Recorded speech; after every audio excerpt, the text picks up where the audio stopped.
Bismillahirrahmanirrahim. Assalamualaikum warahmatullahi wabarakatuh. Waalaikumsalam warahmatullahi wabarakatuh. Eh, di sini saya akan menjelaskan materi bab 28 yang berjudul biaya ekuitas atau cost of equity dan biaya hutang cost of debt dalam keuangan syariah. Namun, saya di sini tidak sendiri. Saya di sini bersama rekan-rekan saya, yaitu ada Ramona Lisa, ada Muhammad Arif Rahman, dan Anissa Nur Farida. Baik, langsung saja. Sebelum kita masuk ke materi, alangkah baiknya kita untuk terlebih dahulu mengetahui fokus pembelajaran yang ada pada bab 28 ini. Oke, yang pertama itu ada kaidah al-gunmu bil gurmi dan al-kharaj bi al-daman dalam keuangan. Yang kedua, biaya dana atau modal atau cost of fund atau capital. Ketiga, bisnis versus kebajikan. Keempat, utang versus ekuitas. Kelima, natural uncertainty contract. Keenam, natural certainty contract. Ketujuh, adakah biaya modal dan biaya utang dalam keuangan syariah. Kedelapan, return on capital bukan cost of equity. 9, margin keuntungan bukan biaya utang atau cost of debt. Ke-10, implikasi biaya ekuitas cost of equity dalam keuangan syariah.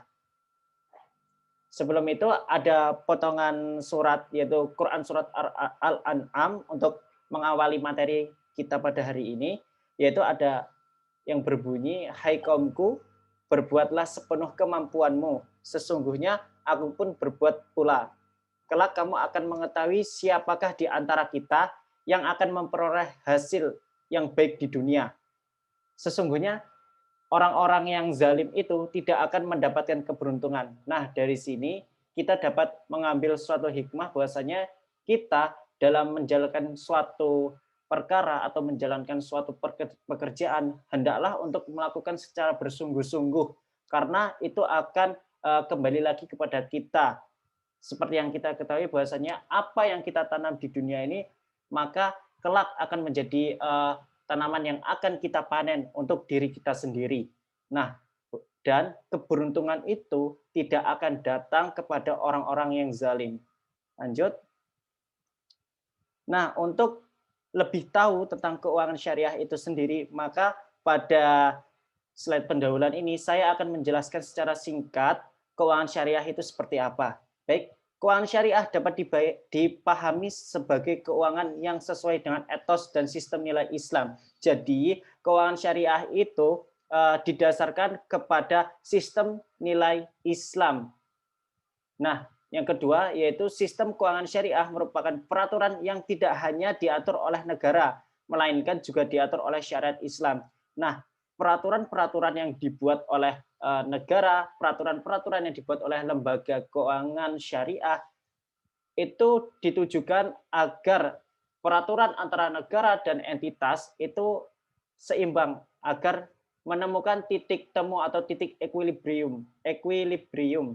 Yang ketiga ada penetapan sistem keuangan syariah merupakan representasi dari transaksi-transaksi yang didasarkan pada syariat Islam. Oke, seperti yang kita ketahui bahwasanya Islam mengatur segala sesuatu, mengatur segala aktivitas segalanya. Nah, termasuk salah satunya yaitu dalam transaksi keuangan syariah itu sendiri. Yang keempat ada keuangan syariah merupakan sistem keuangan yang didasarkan pada standar moral atau perilaku yang umum berlaku dalam masyarakat Islam. Jadi, sistem keuangan syariah itu pada umumnya distandarkan pada perilaku masyarakat Islam. Lanjut pada poin kaidah al-gunmu bil gurmi dan al-kharaj bi al-daman dalam keuangan. Risiko merupakan suatu dari tantangan yang harus dilalui untuk mendapatkan keuntungan. Peribahasa syariah al-kharaj bi al-daman atau al-gunmu bil gurmi yang mengandung arti bahwasanya patokan legalitas mengenai tingkat pengembalian atas modal yang berarti seseorang harus menanggung risiko jika ada, jika ingin mendapatkan keuntungan atas investasinya. Baik, seperti yang kita pernah pelajari bahwasanya dalam investasi kita harus mengingat ada prinsip high risk high return. Jadi ketika kita ingin mendapatkan keuntungan yang lebih, maka kita harus menghadapi risiko yang lebih besar juga. Nah, namun dalam hal ini risiko itu tidak bisa kita hindari, risiko itu hanya bisa kita kelola. Makanya muncullah yang namanya manajemen risiko. Nah, manajemen risiko ini dilakukan oleh suatu perusahaan atau suatu entitas atau suatu organisasi untuk melindungi aktivitasnya agar tidak terjadi hal-hal yang tidak diinginkan. Nah, dari manajemen risiko ini muncul lagi yang namanya forecasting atau suatu peramalan. Nah, peramalan di sini bukan berarti peramalan yang melanggar syariat Islam. Tidak, peramalan di sini merupakan peramalan yaitu step by step dari langkah untuk perusahaan untuk mencapai goals atau tujuannya. Nah, dari langkah-langkah tersebut disusunlah yang namanya ada PDCA atau Plan Do Check Action. Nah, dari situ perusahaan tahu hal-hal apa yang harus dilakukannya agar dapat mencapai goals atau tujuan secara baik dan cepat. Nah, lanjut lagi, dalam investasi dalam konteks keuangan syariah bukan hanya sekedar transaksi finansial atau moneter yang di dalamnya terdapat peralihan dana, melainkan juga bagian dari aktivitas real atau investasinya itu sendiri adalah aktivitas real. Lanjut. Dalam semua aktivitas perekonomian, mungkin akan terdapat beberapa risiko perniagaan dan seseorang harus menanggung risiko agar keuntungan atau pendapatannya sah. Dalam mode penciptaan uang, bank syariah akan berhadapan dengan risiko kredit, risiko oleh dokumentasi, risiko dari mode tertentu. Dalam pinjaman, tidak ada hak atas keuntungan karena kreditur mendapatkan kembali jumlah seutuhnya tanpa memandang sifat alamiah penggunaan dananya oleh debitur atau apakah debitur mengalami kerugian dalam bisnis yang dijalankannya dengan dana yang dipinjamnya itu.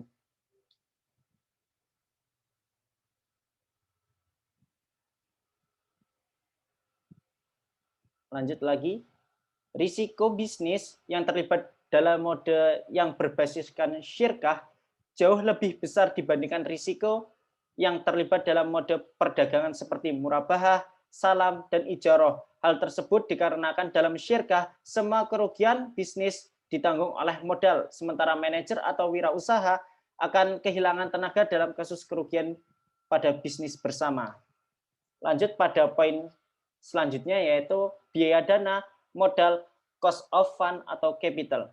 Jadi setiap perusahaan untuk menjalankan operasinya itu membutuhkan yang namanya modal atau ekuitas. Nah, ekuitas itu sendiri dapat kita peroleh dari dana milik kita sendiri. Yang kedua yaitu dana milik entitas syariah. Maksudnya entitas keuangan. Nah, dalam hal ini bisa dengan meminjam. Menurut Sutrisno, biasanya biaya modal utang misalnya tidak sama dengan bunga yang dibayarkan kepada kreditur. Karena untuk mendapatkan utang tidak hanya bunga yang harus dikeluarkan oleh perusahaan, tetapi biaya-biaya lain seperti biaya administrasi, biaya notaris, biaya provisi, biaya materai, dan lain-lain. Nah, hal inilah yang mengakibatkan ketika kita meminjam utang, meminjam modal, maka tidak hanya bunga yang harus dibayarkan, tetapi ada expense lainnya seperti biaya administrasi dan yang lain-lain. Lanjut, masuk kepada definisi biaya modal, biaya dana atau modal. Biaya modal atau cost of capital adalah semua biaya yang secara real dikeluarkan oleh perusahaan dalam rangka mendapatkan sumber dana. Biaya yang dikeluarkan ini bisa bersifat eksplisit seperti biaya bunga, juga bersifat implisit, yakni berupa biaya yang dikeluarkan yang tidak dikeluarkan pada saat ini, tetapi dikeluarkan di masa mendatang seperti selisih harga tahun berlakunya obligasi. Biaya modal dapat dihitung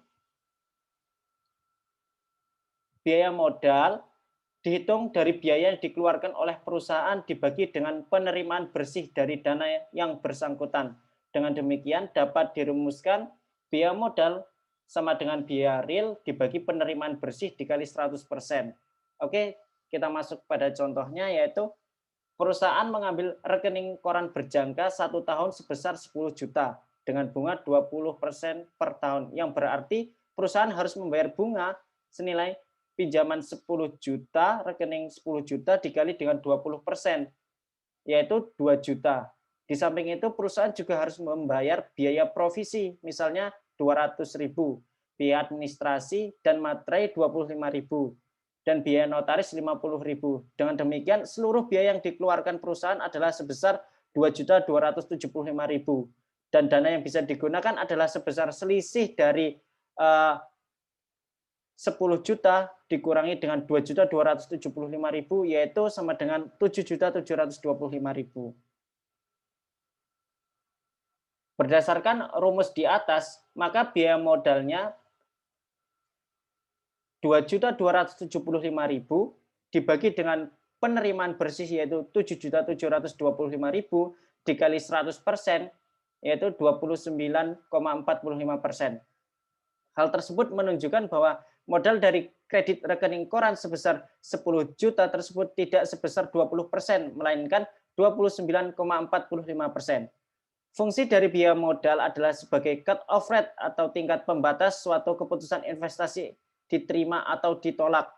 Suatu investasi diterima bila keuntungan yang diterima bisa menutup semua modal yang dikeluarkan. Keputusan investasi merupakan keputusan jangka panjang dan biaya modal sebagai tolak ukur diterima atau ditolaknya investasi tersebut. Oleh karenanya, yang perlu dihitung biaya modalnya adalah sumber dana jangka panjang. Selanjutnya yaitu ada bisnis versus kebajikan. Perbankan syariah melakukan bisnis sama seperti lawannya, yaitu konvensional. Namun, hal yang membedakan adalah kesesuaiannya dengan aspek syariah. Beredar mitos bahwasanya bank syariah hanya beroperasi sebagai pusat jaminan sosial yang menyediakan pinjaman tanpa adanya bunga. Nah, hal tersebut ini harus kita hilangkan, bahwasanya bank syariah tidak hanya menjalankan hal tersebut. Bank syariah di dalamnya juga melakukan suatu pembiayaan seperti murabahah, salam, dan istisna. Bisnis dan kebajikan adalah dua hal yang berbeda, di mana hal tersebut tidak dapat disatukan. Individu memiliki suatu hak untuk mengeluarkan materi dari pendapatannya untuk melakukan suatu kebajikan sesuai dengan ajaran Islam, bahwa di dunia akhirat nanti akan mendapatkan pahala. Akan tetapi bank yang menyimpan uang para deposan tidak diperbolehkan membagi-bagi dana kelolaannya dengan keleluasaannya sendiri. Bank syariah menjual barang yang dibelinya dengan suatu keuntungan, menyewakan aset dengan imbalan uang sewa, dan membagi risiko dan membagi keuntungan atau menanggung risiko yang berasal dari investasi yang berbasiskan syirkah. Mereka membantu masyarakat berkembang dengan memfasilitasi investasi yang berbasiskan aset dan persediaan modal yang berbasiskan risiko. Kesesuaiannya dengan kebijaksanaan dengan dewan mereka, dan setelah berkonsultasi dengan para pemangku kepentingan, mereka juga dapat ikut serta dalam aktivitas sosial serta kesejahteraan. Tetapi hal ini tidak merefleksikan sifat alamiah bisnis mereka. Utang versus ekuitas. Institut Finansial Syariah selain menyediakan fasilitas pembiayaan melalui aktivitas perdagangan, juga menciptakan utang yang benar-benar terlihat dalam neracanya. Oleh karena itu, permasalahannya bukanlah utang versus ekuitas, tapi memberikan ketergantungan yang lebih tinggi pada ekuitas dan menjadikan utangnya sesuai dengan prinsip syariah. di mana ketika diciptakannya seharusnya tidak bertambah berdasarkan teori biaya penempatan konvensional. Utang sudah ada sejak lama dan akan tetap menjadi bagian penting dalam perekonomian individu serta bangsa. Nabi Muhammad SAW sendiri berutang, baik untuk kebutuhan pribadi maupun untuk kebutuhan negara. Hal yang harus diperhatikan adalah utang tidak boleh mengandung bunga. Oleh karenanya, mode penciptaan utang seperti murabahah, salam, dan ijaroh akan tetap menjadi peralatan operasional dalam institut finansial syariah. Next.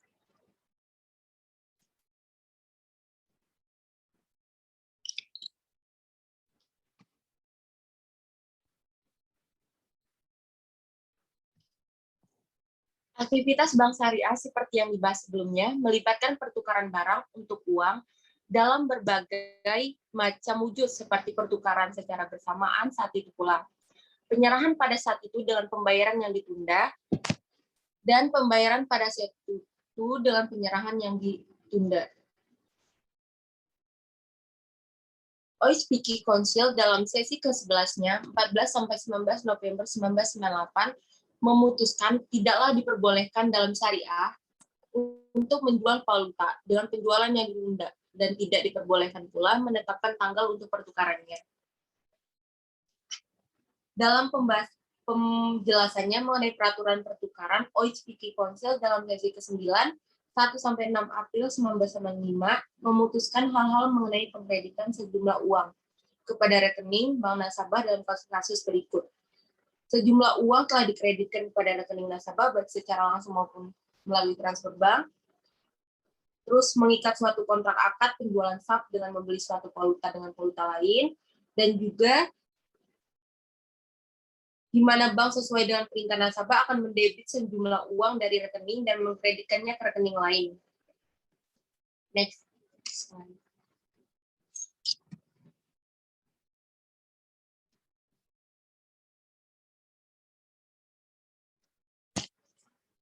Setelah analisis literatur fikih mengenai pertukaran barang yang serupa, kita menemukan beberapa hal yang penting sebagai berikut.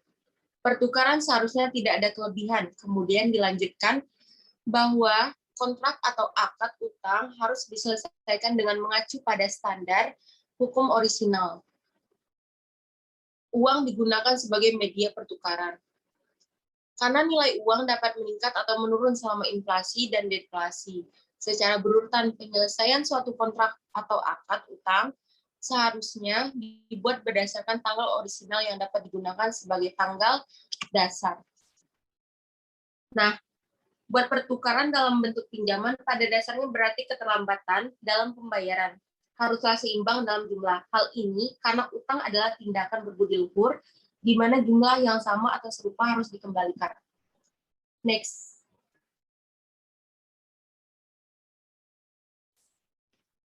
Teori akad dasar dalam keuangan syariah dibedakan menjadi dua, yaitu akad berbasis pencampuran dan akad berbasis pertukaran.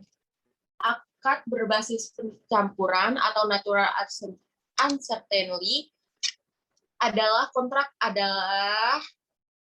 kontrak dalam bisnis yang tidak memberikan kepastian pendapatan, baik dari segi jumlah maupun waktunya. Tingkat return-nya bisa positif, negatif, maupun nol.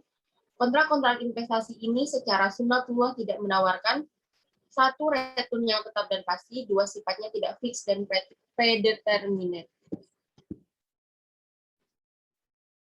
Dalam kontrak demikian ini, keuntungan dan kerugian ditanggung bersama. Yang termasuk dalam teori akad pencampuran adalah akad murabahah, akad musyarakah,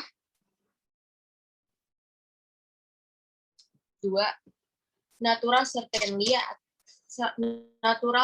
kontrak atau teori pertukaran. Teori pertukaran adalah kontrak dalam bisnis yang memberikan kepastian pembayaran baik dari segi jumlah maupun waktu. Dalam bentuk ini, cash flow-nya pasti atau sudah disepakati di awal kontrak. Dua, objek pertukarannya juga pasti secara jumlah, mutu, waktu maupun harganya. Next slide akan dijelaskan oleh Arif Rahman. Adakah biaya modal dan biaya utang dalam keuangan syariah? Dalam aktivitas bisnis suatu perusahaan, diperlukan yang namanya adanya modal. Baik itu bersumber dari modal sendiri maupun modal yang bersumber dari utang, guna untuk biaya aktivitas bisnis tersebut. Dalam Islam sendiri, konsep modal atau utang harus sesuai dengan yang dianjurkan dalam Islam, yang berarti setiap penggunaan modal atau utang harus memiliki tujuan yang jelas sesuai dengan prinsip syariah. Pengembangan bisnis yang memerlukan modal dalam harus berorientasi syariah sebagai pengendalian agar bisnis itu tetap berada dalam jalur yang benar sesuai dengan ajaran Islam. Nah, pengertian modal itu sendiri adalah dana yang digunakan untuk membiayai aktivitas operasi perusahaan. Modal terdiri dari hutang, saham biasa, saham preferen, dan laba ditahan. Biaya modal merupakan konsep penting dalam analisis investasi, karena dapat menunjukkan tingkat minimum laba investasi yang harus diperoleh dari investasi tersebut. Nah, jika investasi itu tidak dapat menghasilkan laba investasi sekurang-kurangnya sebesar biaya yang ditanggung, maka investasi itu tidak perlu dilakukan. Agar lebih mudah dipahami, biaya modal merupakan rata-rata biaya dana yang akan dihimpun untuk melakukan suatu investasi. Dapat pula diartikan bahwa biaya modal suatu perusahaan adalah bagian yang harus dikeluarkan perusahaan untuk memberi kepuasan pada para investornya pada tingkat risiko tertentu. Adapun faktor-faktor yang menentukan biaya modal antara lain, yang pertama yaitu keadaan. Keadaan umum perekonomian. Faktor ini menentukan tingkat bebas risiko atau tingkat hasil tanpa risiko. Yang kedua, daya jual saham suatu perusahaan. Jika daya jual saham meningkat, tingkat hasil minimum para investor akan turun dan biaya modal perusahaan akan rendah. Yang ketiga, keputusan-keputusan operasi dan pembiayaan yang dibuat manajemen. Jika manajemen menyetujui penanaman modal dan saham khusus, secara ekstensif tingkat risiko perusahaan bertambah. Para investor selanjutnya meminta tingkat hasil minimum yang lebih tinggi sehingga biaya modal perusahaan meningkat pula. Dan yang keempat, besarnya pembiayaan yang diperlukan permintaan modal dalam jumlah besar akan meningkatkan biaya modal perusahaan.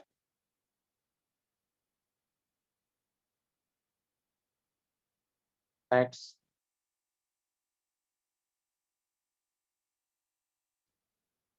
Return on capital bukan cost of equity.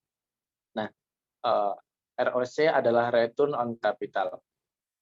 Dan singkatan dari cost of equity adalah COE. Pertama, akan saya jelaskan tentang ROC terlebih dahulu, yaitu kemampuan perusahaan memanfaatkan modal mereka untuk menghasilkan laba dan pengembalian bagi pemasok modal. Nah, rumus return on capital relatif sederhana. Anda membutuhkan dua input untuk menghitungnya, laba dan modal yang diinvestasikan. Kemudian Anda membagi laba perusahaan terhadap modal yang diinvestasikan. Invested capital. Berikut adalah rumusnya. ROC sama dengan laba bersih atau modal yang diinvestasikan. Yang kedua yaitu COE, cost of equity, yaitu adalah biaya yang timbul karena pemenuhan kebutuhan modal dari penerbitan biasa.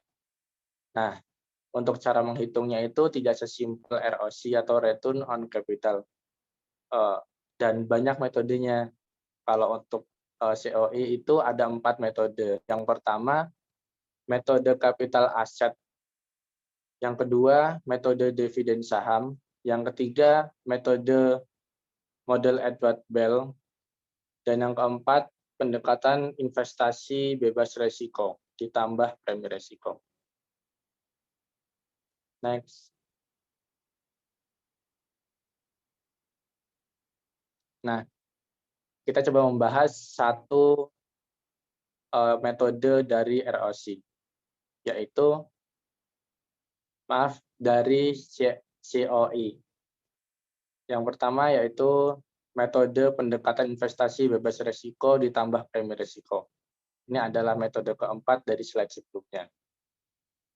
Yaitu model ini berdasarkan dari teori yang diciptakan oleh Edward Bell Olson. Model ini digunakan untuk mengestimasi nilai perusahaan dengan mendasar pada nilai buku ekuitas atau book value ditambah dengan nilai tunai dari laba abnormal return.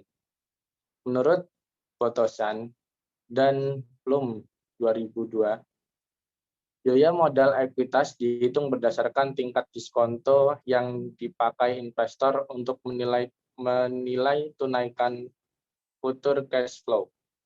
Metode ini dihitung berdasarkan tingkat diskonto dari future cash flow. Model ini layak dipertimbangkan jika Anda sedang melakukan penelitian. Hal yang dikemukakan oleh Botosan pada tahun 1997 yang menyatakan penelitian menggunakan CAPM kurang representatif dan tidak mencerminkan keterkaitan dengan pengungkapan yang dilakukan oleh Margin perusahaan. keuntungan bukan biaya utang atau cost of debit. Syariah Fiqh Council dari OIC dalam sesi kelimanya memutuskan hal-hal sebagai berikut. Yang pertama, prinsip dasar dalam Al-Quran dan Sunnah Nabi Muhammad SAW adalah bahwa seseorang seharusnya bebas membeli dan menjual serta melepas kepemilikannya dan uangnya dalam kerangka syariah Islam. Yang kedua, tidak ada balasan dan presentasi keuntungan yang diambil oleh pedagang dalam transaksi. Yang ketiga, menjauhkan transaksi dari tindakan haram. Yang keempat, pemerintahan seharusnya tidak terlibat dalam penetapan harga kecuali terdapat kesulitan yang jelas dalam pasar dan harga yang diakibatkan oleh faktor artifisial. Next.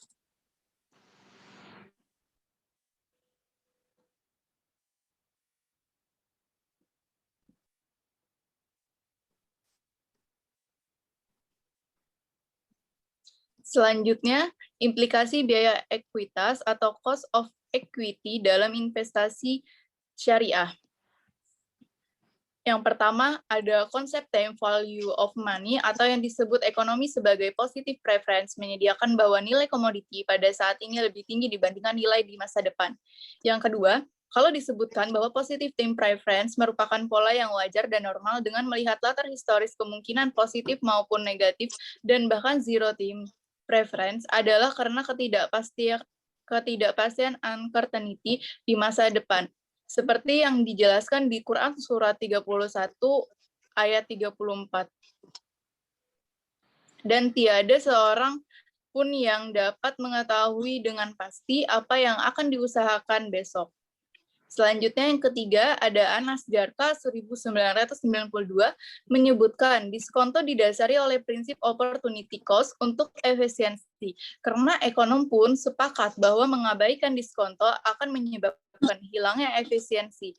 Padahal Islam mengkehendaki efisiensi melalui pelarangan riba, sesuatu yang berlebihan atau waste. Hanya saja, dalam hal ini Anas Jarka tidak mau menggunakan interest rate sebagai faktor diskonto. Selanjutnya, yang keempat ada Muhammad Arkan Khan 1992 mewakili pendapat yang menentang suatu rate sebagai faktor diskonto selain didasarkan pada penolakan atas positive time preference. Disebutkan pula bahwa time value of money is an sound concept and rational ground. Next.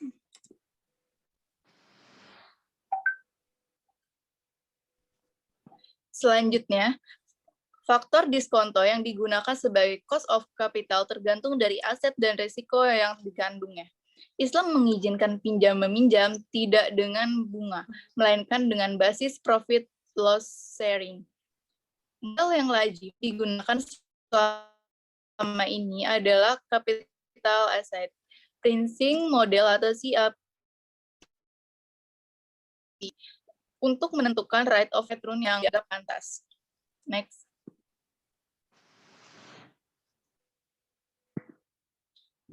Selanjutnya, hubungan keseimbangan atau equilibrium antara return dan resikonya dinyatakan dengan persamaan security market line atau SML sebagai berikut.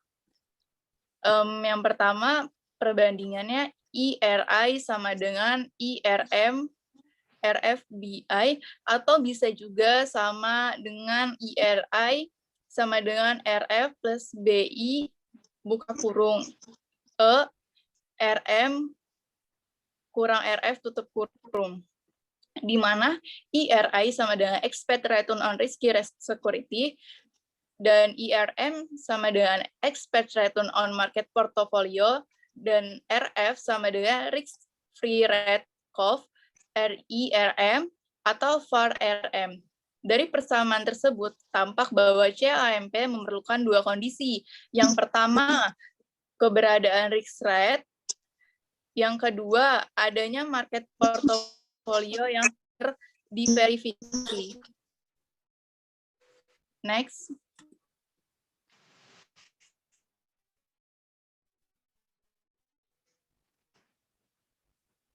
Selanjutnya, tidak seperti CAMP, APT tidak digunakan untuk mengidentifikasi portofolio mana yang efisien, tetapi mengasumsikan bahwa return setiap aset bergantung pada pengaruh beberapa faktor plus noise.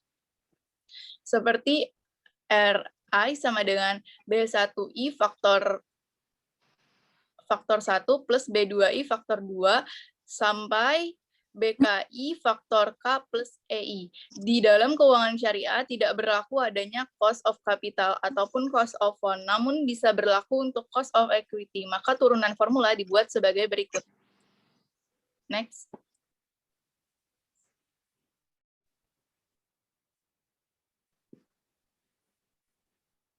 Selanjutnya, RE sama dengan FR plus beta RM kurang RF. Di mana RS sama dengan return of equity, imbal hasil atas modal penyertaan, RM sama dengan estimasi RM didapat dengan memperhatikan kinerja, dan dibagi menjadi 3. Yang pertama, portofolio di pasar modal syariah, dan yang kedua, perusahaan emitmen syariah, yang ketiga, perhitungan rate of return. Dan beta sama dengan estimasi beta didapat dari koferensi IM, variance M. Yang pertama, I sama dengan referensi tingkat return investasi syariah. Yang kedua, M sama dengan tingkat rata-rata return pasar. Dan yang terakhir, RF sama dengan merupakan estimasi RF yang dilihat sebagai proksi RF didapat dari yang pertama, seleksi portofolio syariah. Yang kedua, rate of return of portfolio M pada tingkat tertentu. Yang ketiga, hitungan variance pada tingkat return semua saham. Yang keempat, hitungan tingkat rata-rata return dari variance terendah saham. Dan digunakan proksi tersebut sebagai RF untuk menghitung cost of equity. Next. Selanjutnya, sekian presentasi dari kelompok kami. Kurang salahnya mohon dimaafkan. Wassalamualaikum warahmatullahi wabarakatuh.